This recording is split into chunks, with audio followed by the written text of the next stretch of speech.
जातीचा जो मतदार आहे तो ठरलेला असतो. अ आला ब आला ती लोक प्रामाणिकपणे प्रेम करणारी माणसं आंबेडकरांचे ते अनुयायी आहेत. त्यांच्या आयुष्यामध्ये त्यांनी एक ठरवलेलं आहे, आंबेडकर बाबासाहेब आंबेडकरांचे देव म्हणजे ज्या गौतम बुद्धाने ज्या त्यांना त्रिसूत्री दिली आहे, बुद्धम शरणम गच्छामि, धम्मम शरणम गच्छामि, संघम शरणम गच्छामि, ही जे जीवनामध्ये ज्यांनी अंगीकारलं त्याला आयुष्यात कुठलीही गोष्ट कमी पडत नाही. त्यांनी एकदा ठरवलेलं आहे ही सातत्याने गोरगरीब माणसाला प्रेम करणारे आहे. मी आज त्यांच्याकडे त्यांनी मला पुरवलंय, मोठ्या प्रमाणात तिकीट दिले. माझे कार्यकर्ते जे आहे, जी मतं पडणार आहे ती वंचित बरोबर माझेच कार्यकर्ते असणार, माझ्यावर प्रेम करणारे माझी पिढीची इन्क्वायरी आहे आजही. तरीही आमचे वकील साहेब बसले तसं असतं, पण आम्ही त्याच्यात असं उगाच घाबरायचं नाही, त्याला करायला डर कशाला. आणि आता आम्ही संविधानाच्या बरोबर आहे, संविधानावर आम्ही बोललंच पाहिजे, कारण संविधानाचा आमचा विश्वास आहे.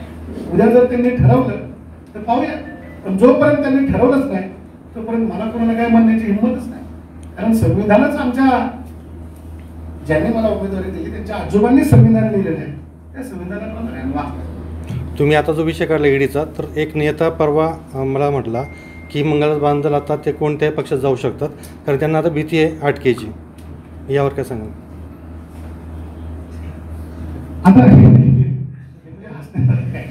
आता मग मी भाजपमध्ये जायला पाहिजे पार्टी म्हणून आता ट्रेंड झाला याच्यावर.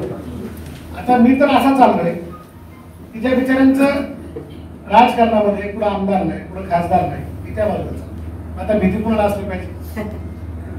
जी उभी राहिल्यात ना त्यांना असं वाटतंय की आता परत नको काय व्हायला, आपलं इथं पडलेलं चालू इथंच राहते. मी तर ठरवले काही होते, पण मी प्रक्रियेच्या विरोधात राहणार, लोकांना न्याय देणार, ज्यांना उभं राहायचंय ते विचारे सगळं काय काठ्याकूट करून मला काय करू नका, पण मी तुमच्याकडे येतो म्हणून विचारे ती तिकडे गेलो असं प्रश्न. मंगलदास बांधल ज्यावेळेस परवा नारायणगावला ज्या सभेमध्ये बोलले, कोणतरी नेता म्हटलं की मंगलदास बांधल हे दंगल करतात, तर नेमकं आता तुमची दंगल जी असणार आहे ही छुपी आहे काय तुमचे कार्यकर्ते की उघडपणे तुम्हाला कोणी कोण साथ देते, कोणते घटक पक्ष आहेत? नाही, आता याच्यात असं आहे की भाजप हा पक्ष असा आहे की सर्व दूर पसरलेला आहे, पण आज त्यांचा उमेदवार नाही, आज दोन्ही उमेदवार ते सगळे त्यांच्या विरोधात आहे. राष्ट्रवादी काँग्रेसचा उमेदवार 2 गट झाल्याच्या नंतर आता विद्यमान खासदार बघा तिथं सुद्धा भूमिका छान बजावली, सही एकाकडे केली आणि भूमिका एकाकडे, कारण भूमिकेत जाणारा माणूस आहे. मी लक्षात तुम्ही त्यांच्याकडे चुकीच्या मार्गाने अजिबात बघू नका, त्यांचा जो काही विषय असेल आले ना. आता मी काल खाली म्हणजे आज मी जाणार त्या कार्यक्रमाला मुंबईमध्ये 7 बांगल्याच्या तिथं आपल्या ह्या परिसरातली म्हणजे समोर सप्ताहाचा कार्यक्रम लोक असतात. मला त्यांनी काल बोलवून त्यांचं भाषण मला पाठवलं विद्यमान खासदार, तर ते हसत होते, ते बोलत होते त्यांची जी भूमिका होती, कारण भूमिकेला काय तुम्हाला हसावं लागतं ना. तुम्ही ज्यावेळेस रडायची भूमिका आहे त्यावेळेस रडायची भूमिका करावं लागतं, पण आता ते रडणार नाही, आता त्यांना हसायचं आहे. मी मजबूत आहे, छत्रपती आहे, छत्रपतीची भूमिका केली. वडशेंच्या भूमिकेवेळेस त्यांनी पाहिलं वडशेंची भूमिका बघा, त्यांचा त्या छत्रपती दिसतो का, छत्रपती दिसूच शकत. त्याला ओरिजिनल लागतं. जसं रामाने शिथिल लिहिलं ना, बंधू तरी त्याला म्हणली आता तुम्हाला एवढ्या भूमिका बदलतात आहे, तुम्ही एक भूमिका करा ना, रामाचीच भूमिका घ्या. म्हणजे मी रामाची भूमिका घेतली आहे पण मला ते वागताच येत नाही. बंधू तरी त्यांना काय म्हणली, एवढी सुंदर सीता तू आणली ना, आता एकच भूमिका केली, तुला तर सगळे रूप पाळतात, आता तू रामाची भूमिका कर. अभिनय वेगळा आणि प्रत्यक्ष कृती करणं वेगळं, आणि म्हणून त्याच्या प्रत्येक भूमिकेकडे आपण सगळ्यांनी अगदी द्रष्टेपणाने एक अभिनेता म्हणून पहा आणि त्यांना स्वीकारा. कशा बाबतीत? फक्त कलाकार नाही. आता असं आहे, दोन्ही पैना आपल्या रेड्यावरचे. आता उगाच त्यांच्या सगळं मी खेळायचं लमूट लावून ते काय बोलतात, एकाच्या बिचाराची भूमिका आहे, तो अभिनेता आहे, त्याला तर माझ्यासमोर उभं पण नाही. पुढचा माणूस माझा बसलाच आहे, वयाने ज्येष्ठ आहे, पाया पडणं हे माझा धर्म आहे. त्याच्यामुळे मी रेवड्यावरच्या पहिला पुस्तक करायला उगाच त्यांना त्रास होईल असं काय वाटलं. जगताप राजकारण विषय काढून लोकांची डायरेक्ट भूमिका लोक डायरेक्ट नाराज झाले. आता कसं करायचं बाबा, कोणत्या पक्षामध्ये वंचितमध्ये अचानक एवढी मारली, नंतर माझ्या वंचित आहे ग्रामपंचायत सामान्य लोकांना आग मोठा पडल्या. आता याच्यात असं आहे,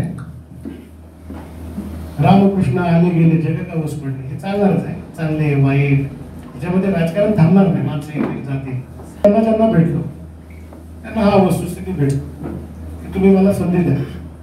आता मी भेटून किमान संधी तरी मागितली की बाबा मला संधी द्या. पण संधीसाठी 4 पक्ष बदलून तिथे जाणं, संधीसाठी भूमिका करून अभिनेता म्हणून वेगवेगळ्या भूमिका करणं कधीही याच्या अगोदर महानाट्य झाली ती कधीही फुकट झाली नाही.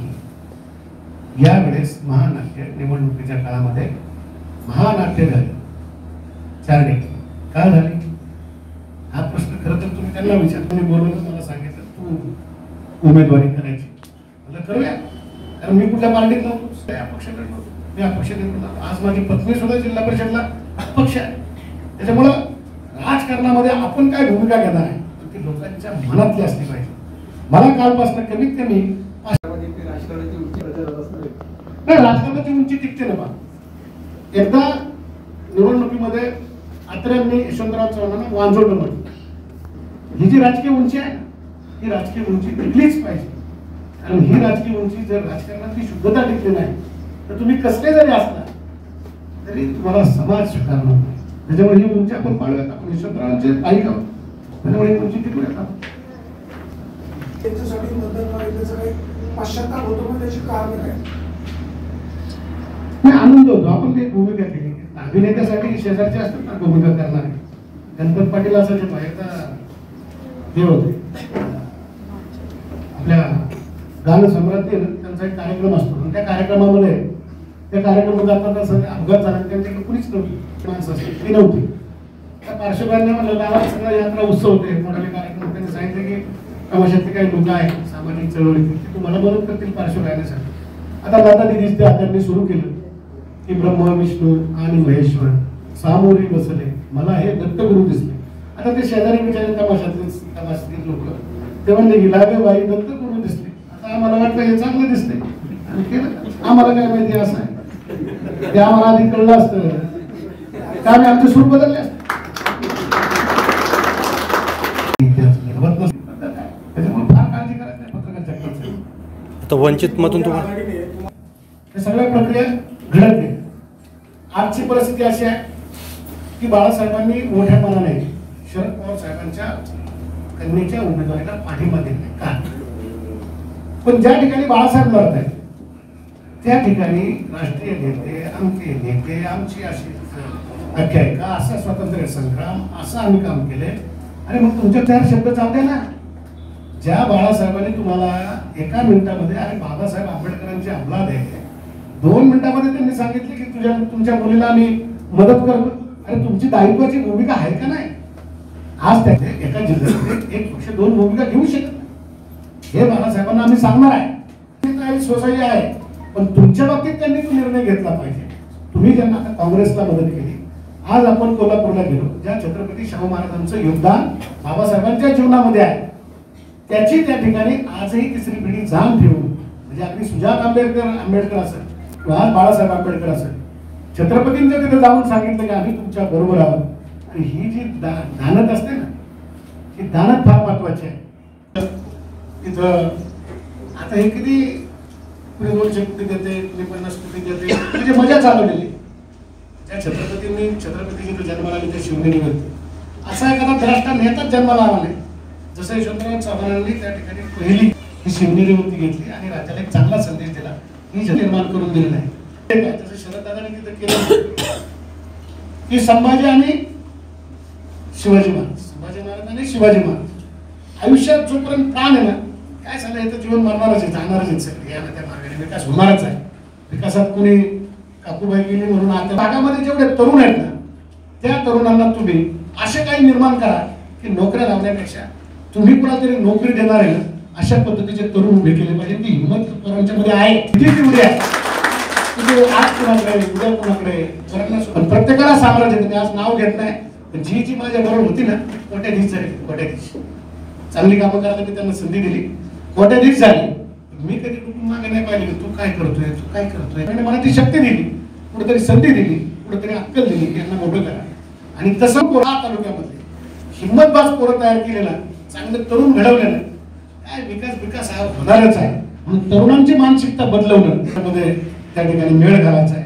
अरे या आता याच्यामध्ये 6ही तालुक्यामध्ये, म्हणजे मी राहायला हडपसरला, कात्रज पासून माझा संपर्क आहे, त्यांनी का स्वीकारावं आणि मी का व्हावं याच्या प्रश्नाचं उत्तर मी एवढंच सांगेन की आता ह्या दोघांना बी अनुभव आहे, त्यांचे अनुभव लोकांना आहे, लोकांचे अनुभव त्यांना आहे. आता एवढा अनुभव झाला, मला असं वाटतं की थोडं थांबलं तरी काय अडचण नाही. ते बहिणाबाईंची कविता ना, जण पळ भर म्हणतील हा या हे कोण जाता राहील कार्य नाही. थोडं थांबायला मी शिकलं पाहिजे की आपल्याला संधी दिलेली आहे लोकांनी. आता चला नव्या जमाचा नवा गडी निवडू, बघू याला संधी देऊ, हा काय करतोय, काय शेत देतो आणि ज्या पद्धतीने आपल्याला राजकारण करायचं हे सर्वसामान्य लोकांसाठी करायचं ते मी करतच राहतो.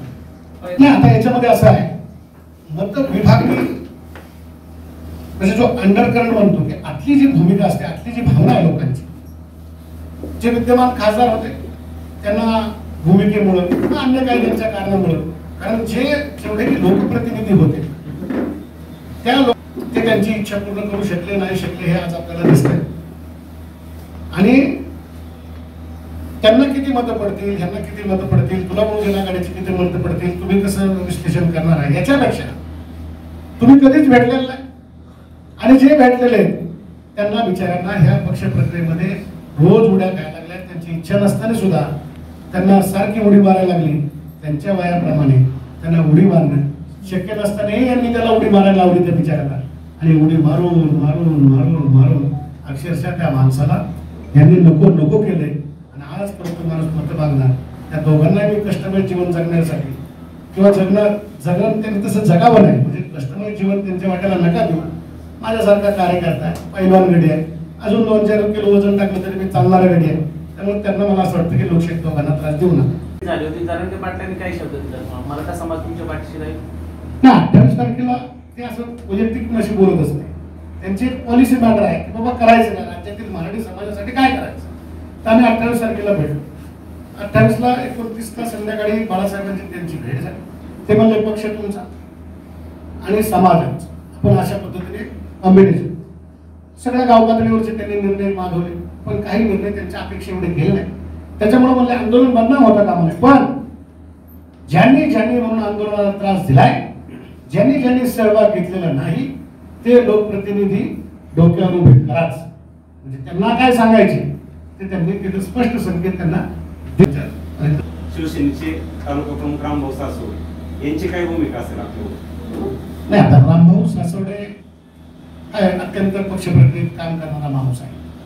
त्यांनी या गावचं सरपंच, पण खरं तर राजकारणामध्ये त्यांनीच मला सरपंच, म्हणजे रामभाऊ सासवडे त्या गटातून निवडून आले, मला सरपंच केलं. मी मार्केट कमिटीला सभापती झाल्यावर साहेबचे अधिकार रामभाऊ सासवड्यांना दिले की ज्या माणसाला वेळ आहे, ज्या माणसाला ताकद आहे, जो माणूस करतोय पळतोय. आज ग्रामपंचायत तुमच्या सगळ्या इमारती सर्व उभं केलं आहे आणि आम्ही दोघं म्हणजे नाण्याच्या 2 बाजू आहेत. आज रामभाऊ सासवड्यांची भूमिका कदाचित आढळरावांच्या बरोबर असली पाहिजे, ती असावी. म्हणजे एकनाथ शिंदेच्या आढळराव दादा जरी तिकडे गेले तर एकनाथ शिंदे साहेबांनी अजून तिथली भूमिका जाहीर केलेली नाही.